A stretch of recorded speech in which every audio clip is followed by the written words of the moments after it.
राम राम जी।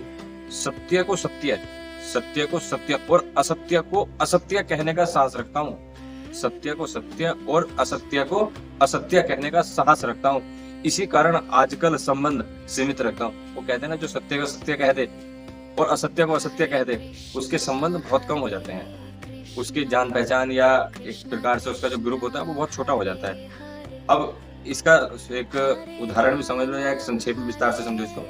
जब किसी व्यक्ति के अनुचित कार्य का समर्थन, यदि किसी व्यक्ति अनुचित कोई गलत कार्य कर रहा है, उसका समर्थन करने के स्थान पर आप सत्य का पक्ष लेते हैं। कोई गलत काम कर रहा है, आप उसका समर्थन, आपका कोई मित्र है या जो भी कोई किसी को आप फॉलो कर रहे हो, यदि वो गलत कर रहा है और आप उसका समर्थन करने के बजाय आप सत्य का पक्ष लेते हो, तब अनेक लोग आपसे रुष्ट हो जाते हैं ना।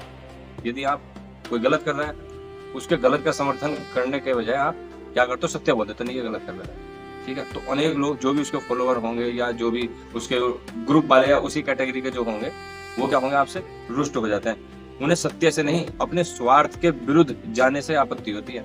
उन्हें सत्य से तो कोई लेना देना नहीं, बस अपना स्वार्थ, जहां पर स्वार्थ है बस उसी से उनका लेना देना होता है, उन्हीं से उनका स्वार्थ होता है।